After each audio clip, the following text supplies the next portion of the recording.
Hello dear students, welcome to chemistry class. In structure of atom, we have discussed so far about the Bohrs model of atom, and in today's lecture we'll discuss what were the developments taken place after Bohrs model, and that gave a new approach towards the quantum mechanical model of the atom. What were the limitations of Bohr's model of atom? Actually, Bohr's model was successful in explaining the structure of line spectrum of hydrogen atom and all those atoms which have single electron system like ions, helium ions, lithium ions, beryllium ions, which have single electrons. So, but it failed to explain spectra of multi-electron system, means those atoms which have more than one electron. So that kind of atoms and their spectrum could not be explained by the help of Bohr's model. Secondly, it could not explain the fine details of spectrum. Actually, when sophisticated spectroscopic techniques were developed and it was observed that each line in that line spectrum of hydrogen is further divided into two, means doublets or splitting of each line into two lines was not at all explained by Bohr's model. Third, it could not explain the splitting of spectral lines in the presence of magnetic field, means when sample is kept in a magnetic field, external magnetic field, then spectral lines, the radiation emitted by that particular sample gets split up into more number of lines. So that magnetic effect was observed by Zeeman, and this Zeeman effect could not be explained with the help of Bohr's model. Similarly, Bohr's model failed to explain the splitting of spectral lines in the presence of external electric field also, which was observed by Stark, and it is called as Stark effect. And lastly, it failed to explain the ability of atoms to form molecules by chemical bonds and what are the shapes of molecules which are arising out of the chemical bonding. So all these things were not at all be explained properly by Bohr's model of atom. Hence, there was a need of some other kind of model. So these were the developments taken place that time, which led to the quantum mechanical model. So two important concepts. First of all, dual nature of matter, which was suggested by Debroglis, and second one is Heisenberg's uncertainty principle. In 1924, Debroglia was the first one who proposed a hypothesis that whenever an electron moves around an orbit in an atom, it always associated with a particular wavelength, which he named as matter wave.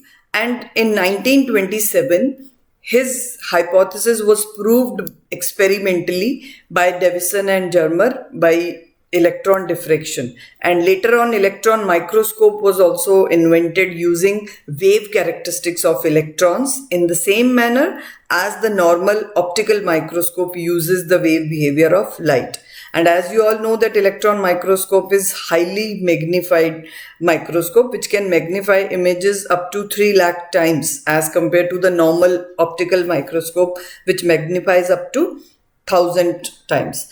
And for his this idea, dual nature of matter, he was awarded with Nobel Prize in 1927 also. And this made him the first person to receive Nobel Prize on a PhD thesis. What was his concept actually? He suggested that as light or the radiation have both kind of characteristics like both as well as wave nature, similarly matter should also have dual nature. That means when matter moves with a certain velocity, it always have particle as well as wave nature. And he proposed that As photons have both wavelength as well as momentum, similarly electrons can also be defined using their wavelength as well as momentum. And he derived a relation between wavelength and momentum of a material particle like electrons or other subatomic particles by combining equations given by Einstein and Planck. According to Einstein, E is equal to mc square, that is mass of photon and velocity of light, and according to Planck's, energy of radiation is equal to h nu, that is frequency of light and Planck's constant, and it can also be written as hc over lambda. So de Broglie combined both of these equations to arrive this third equation, lambda is equal to h over mc, or m multiplied by c, you can say it's a momentum. So lambda is equal to hp. So this is the relation which he used for material particles, and he further gave his equation of wavelength, which is popularly known as de Broglie's equation or de Broglie's wavelength, which is lambda is equal to h over p, where p is the momentum of electron and it can also be given as h over mv. So de Broglie's wavelength, actually he suggested that not only these subatomic particles but every object in motion must have a wave character, but the wavelengths associated with these macroscopic particles are so short due to their large masses, and hence their wave properties cannot be detected and are not significant.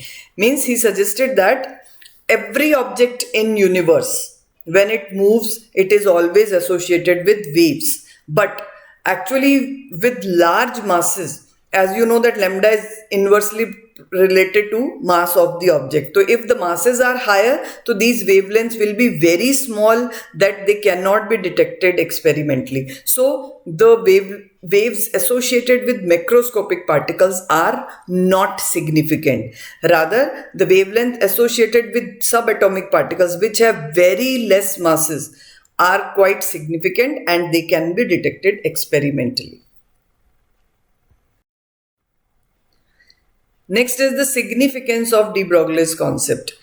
Actually, when he suggested that electron moves in an orbit and it is always associated with a wave, and the wavelength of that wave is lambda. So we can see that according to Bohr, the orbit of the atom is circular. So for a circle, circumference of a circular orbit of an atom can be represented by 2 pi r, and as electron is moving with the wave motion, so we can say that it must have some whole number multiple of lambda. Means the number of waves will be equal to n lambda. So according to de Broglie, we know that lambda is equal to h over mv. So put this value of lambda in the equation 2 pi r is equal to n lambda. We will get 2 pi r is equal to h over mv.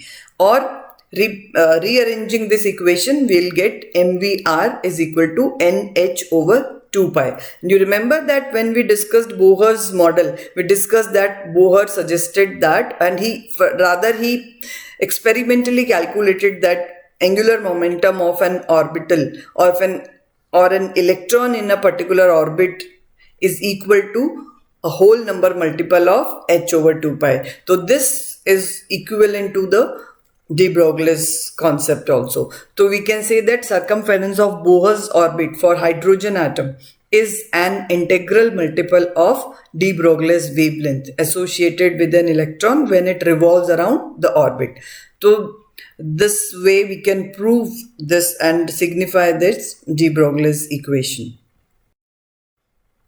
Next is matter waves. As we have seen that radiations have dual nature, that means they behave like a particle and they propagate like a wave. Similarly, matter, whenever in motion, also associated with waves. So these waves are called matter waves, and how these waves are different from electromagnetic waves we can discuss, as electromagnetic waves are associated with electric and magnetic field. So these matter waves may not be associated with such electrical and magnetic fields. And as electromagnetic radiations are radiated by a source, whereas matter waves are not at all radiated or emitted by any particle, rather they are associated with all moving particles. And matter waves travel with different velocities, contrary to that electromagnetic waves that travel with the fixed or constant speed of light. Whereas matter waves require material medium to travel, but the electromagnetic waves can travel without any medium. So these were the differences between matter and electromagnetic waves, or you can say the characteristics of matter waves. Next, we can have few exercises regarding Debroglis concept. To find the Debroglia wavelength of an electron if the mass of electron is 9.11 10 raised to the power minus 31 kilogram and it is moving with a speed of 2 multiplied by 10 raised to the power 6 meter per second. So as you know the formula Debroglia equation, lambda is equal to h over mv. Put the values, h is Planck's constant and m and v, put the values and you will get the answer 3.639 10 raised to the power minus 10 meter. So in this way these kind of waves are detected experimentally for electron whenever it is moving around a nucleus. And second exercise, we can have a macroscopic particle where we can see that a baseball with a mass of 0.15 kilogram is pitched at 45 meter per second. What is its Debroglia wavelength? Now put the values of mass and velocity. You can see that the value of wavelength is 9.8 10 raised to the power minus 35 meter. So this wavelength is very small as compared to the wavelength that we observed in a case of electron. So these kind of wavelengths are not at all detected and they are not significant. Hence you can say that Debroglis concept is significant only for microscopic particles, not for macroscopic particles. Next, second concept which was given by Werner Heisenberg in 1927 is that he suggested that one cannot simultaneously determine both the position and momentum of an electron. Rather, when subatomic particles are moving around, to their position and momentum simultaneously cannot be detected with precision. Means if you want to calculate one with accuracy, the other one will be uncertain. So the more certain you are about where the electron is, the less certain you can be about where it is going. And the more certain you are about where the electron is going, the less certain you can be about where it is. So this is known as Heisenberg's uncertainty principle. According to this, actually it can also be defined as product of uncertainty in the position and uncertainty in momentum is always greater than or equal to h over 4 pi, and mathematically it can be represented as delta x multiplied by delta p equal to or greater than h over 4 pi. As we know that momentum is equal to mass multiplied by velocity, and mass, as you know that we are considering a single particle, so mass will remain constant when we are trying to finding out its velocity as well as momentum. Mass remaining constant, we can say delta p is equal to m delta v. So we can put this value instead of delta p, we can have delta x multiplied by delta v is equal to or greater than h over 4 pi m. So this was the mathematical expression for Heisenberg's uncertainty principle. And this principle is also significant for small particles like electrons and other subatomic particles, but it doesn't matter or it is not significant for macroscopic particles as Debroglis concept. The physical concept of Heisenberg's uncertainty principle.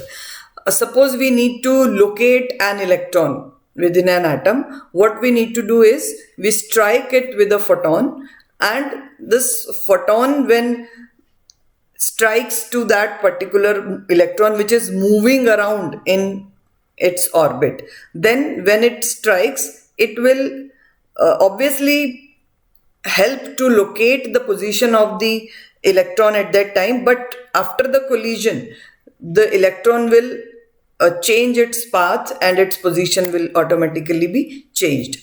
So the electron has such a small mass that striking it with a photon affects its motion in a way that cannot be predicted accurately. So the very act of measuring the position of the electron changes its momentum, making its momentum uncertain. That means either we can determine position or momentum. Both of the things simultaneously cannot be determined with accuracy.